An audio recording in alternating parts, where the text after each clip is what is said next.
Pondé, se alguém chamar você de direita, você se ofende? Não. Eu não me ofendo na medida em que eu entendo que ser de direita significa ser a favor da sociedade de mercado, liberdade de imprensa. Entendo que o modelo de sociedade de mercado foi o único que reduziu a miséria, num certo sentido, no mundo. Conheço história, então eu entendo que a esquerda, na realidade, onde se instalou, como dizia Margaret Thatcher, grama que a esquerda pisou não cresce nunca mais.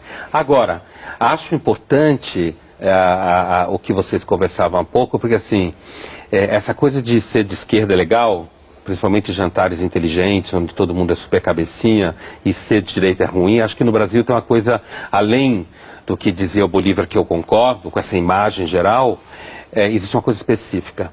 A esquerda no Brasil, e o que eu quero dizer por esquerda aqui, um certo setor de agentes da mídia, da imprensa, grande parte da vida acadêmica, certo? Essa é a elite pensante. Então, partidos políticos de um espectro, digamos, do PT para a esquerda, tá? PSOL, PSTU e outros quadros assim. A esquerda conseguiu construir no Brasil uma coisa muito interessante a partir da ditadura, que é o seguinte: primeiro, colar na ditadura a imagem de que a ditadura era uma ditadura a favor da sociedade de mercado, a favor da liberdade de imprensa. E com isso, portanto, se você é identificado como direita no Brasil, acham que você é a favor da tortura, que você estava matando gente inocente. Outra coisa que a esquerda conseguiu, através de uma operação de marketing maravilhoso, é vender a imagem que aqueles indivíduos da esquerda que foram para a guerrilha, para a luta armada, e que sofreram, inclusive, por isso enquanto indivíduos, certo? Claro. Eles conseguiram colar a ideia de que eles lutavam pela liberdade. Essa é a grande mentira da esquerda brasileira, que a Comissão da Verdade deveria trazer isso à tona. E eles não lutavam pela liberdade. Isso se discute. E eu acho que no Brasil, assim, voltando ao que eu estava dizendo e avançando a partir do que o Reinaldo dizia, é assim, no Brasil houve uma espécie de marketing gramsciano, em que os atores intelectuais, seja da mídia, da imprensa, da academia, conseguiram colar em si mesmos a imagem de que eles são do bem quando são de esquerda. Está tudo dominado. Assim, eu que atuo na academia, que sou professor há muitos anos, tanto na pós quanto na graduação, para mim é muito claro que existe uma oposição entre esquerda e direita. Só cuidado com a sua mão, que você está o microfone, o pessoal em casa não vai conseguir entender o que você diz. Então, assim, para mim que estou na universidade, é muito claro que existe uma oposição entre esquerda e direita. Não conceitualmente bem elaborada, mas a realidade nunca é conceitualmente bem elaborada, né? Essa realidade banal do dia a dia. E essa oposição aparece, por exemplo, em que você tem cerceamento, você tem agressão, agressão intelectual, você tem uma coisa que, assim, você escreve uma coisa no jornal hoje, ou está dando uma aula, dependendo do público que está te ouvindo, você tem que tomar cuidado. Você tem que como dar a prova de pureza ideológica. As coisas que o Reinaldo falava aqui, por exemplo, sou a favor do aborto, por exemplo. Você tem que dar prova de pureza ideológica. Olha, não me entendam mal, hein, eu sou a favor do aborto. Exemplo que ele estava dando. Não me entendam mal, eu sou a favor da justiça social. Eu entendo que uma das melhores formas de justiça social é você ter um mercado ativo que produz emprego, certo? E que se eu estou de saco cheio de você, que é meu patrão, eu arrumo emprego em outro lugar. Para mim isso é justiça social. E não o Estado taxar, se meter na economia o tempo inteiro. Então a minha impressão é de que existe, no dia, pelo menos na academia eu sinto, e tem outra coisa, William, essa questão do conceito, a dificuldade do debate conceitual, eu também tenho uma visão muito clara que é a seguinte: há uma espécie assim de... é inviável... É quase inviável o acesso à bibliografia. Os alunos da universidade praticamente só leem Marx, Rousseau, Foucault e Bourdieu. Acabou! Os professores não dão acesso aos alunos lerem outra bibliografia. Então você tem uma espécie de contenção e de censura. Eu só ia acrescentar o seguinte, que assim, eu acho que há uma... quando o Bolívar falava o verdadeiro socialismo, ou teoricamente definido, o partido faria isso e na prática o PT faz outra coisa. E eu tenho sempre a impressão, e as pessoas que se identificam com a esquerda normalmente oferecem esse tipo de argumento, que é, olha, se se o socialismo fosse verdadeiro, então a União Soviética não foi socialista, por exemplo. Nem a Coreia do Norte. Né? Então, para mim, eu vou fazer uma analogia com o cristianismo, como religião, mas podia fazer com qualquer uma, e considero o cristianismo infinitamente superior ao socialismo como teoria e como prática, tá? Apesar de não ser cristão e nem acreditar em nada disso, mas assim, é o mesmo argumento. Quando alguém diz assim, não, o cristianismo, ele era pleno. A Igreja Católica perverteu, o protestantismo perverteu. E as pessoas que se identificam com a esquerda normalmente usam esse argumento. Olha, a esquerda, ela na sua definição, teria dado certo, como dizia o Bolívar, lá na frente teria dado certo. Eu cobri muito eu cobri muito a Guerra Fria a partir da Alemanha. Sim. Se chamava o socialismo realmente existente, era o socialismo que não prestava. O socialismo em si, o que um dia, lá no raio que parta, como você falou, lá no raio que parta, um dia vai ter o socialismo, esse vai ser bom.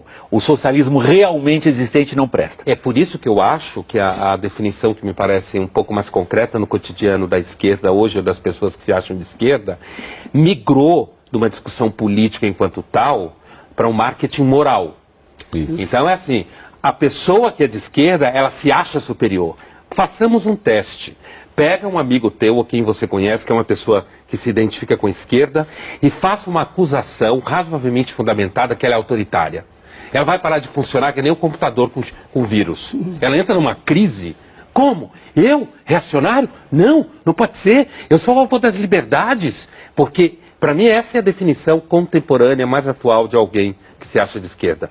Ele se acha moralmente superior do que normalmente a gente pensa, que o PT continua sendo ideologicamente consistente.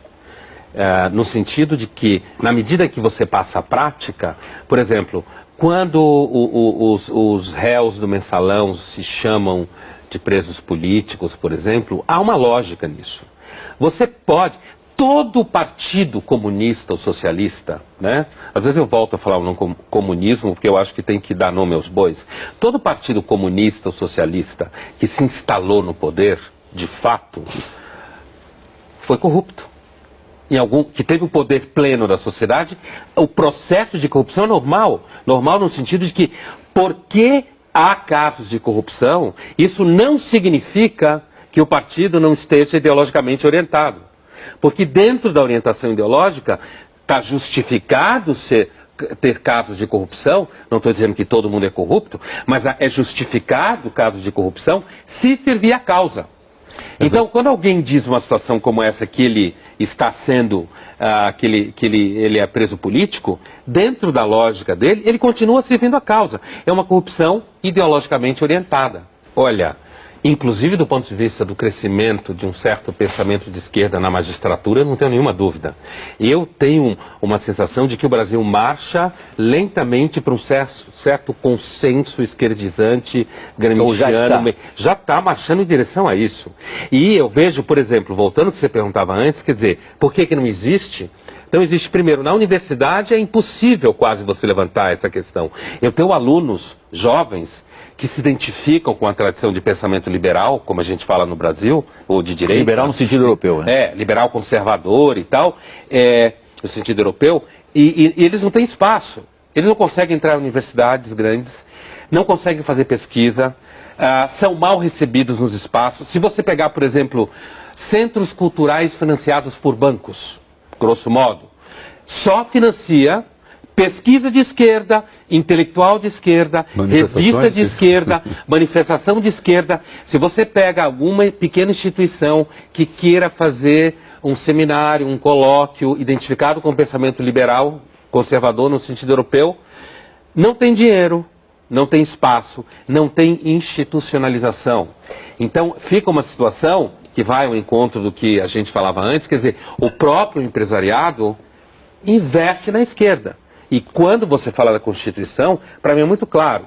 Eu entendo que isso está ligado, tanto ao que o Reinaldo falava da uma certa religiosidade de negociação, quer dizer, e tem uma coisa também... Religiosidade que é anticapitalista, considera o lucro pecado, se alguém ficou rico é porque alguém Perdeu. E tem uma outra coisa, né? Eu acho que tem uma dificuldade. Recentemente eu participei de um colóquio na América Latina onde se discutia o pensamento liberal no Chile, e aparece uma dificuldade muito grande, que é o seguinte: o pensamento liberal conservador de direita, não essa patifaria de ditadura, não estou discutindo esse negócio de ditadura, ele exige de você uma responsabilidade pelo que você faz. Eu sou responsável pelo que eu faço. Eu sou um indivíduo que busca autonomia. Para mim, a maior virtude do pensamento de direita é a autonomia. Enquanto que o pensamento de esquerda, ao dissolver você no coletivo, ao dizer que a responsabilidade pelas coisas que acontecem é dos outros, ao dizer que a culpa é dos outros, é confortável. Então, o preguiçoso adora ser de esquerda. Por isso que ele começando, você acha? Ou está terminando? É assim, quando o Reinaldo fala da guinada direita, da mídia, da imprensa, porque o que caracteriza a esquerda no debate cultural é que ela não tolera a diferença. Isso. Apesar de falar de diferença o tempo inteiro. Não tolera a diferença. Então, quando ficam berrando, seja em que mídia que for, contra a guinada da direita, é porque aparece uns 5 ou 6 que não tem medo profissional, não tem medo de ser difamado, tem repertório, porque tem uma outra coisa que caracteriza você ser de uma maioria, como a esquerda é no mundo cultural brasileiro. Não precisa ler, não precisa estudar. Basta pertencer ao grupo e sair gritando. Você pertence ao grupo, você xinga o outro e não lê. E é nessa situação, muitas vezes, que essa moçada começa a levar pau. Porque quando você é uma minoria, como pessoas que não se identificam com a esquerda no mundo cultural brasileiro Estou falando do mundo dos agentes culturais. Quando você não se identifica com essa maioria, como toda minoria que está num conflito, você tem que se preparar. Então você acaba estudando mais. E aí tem um problema, porque na hora do debate, fica difícil, quando você é uma maioria paquidérmica, enfrentar quem está preparado. Não, até a matemática vira reacionária, né? Quando você discute matemática vira reacionarismo.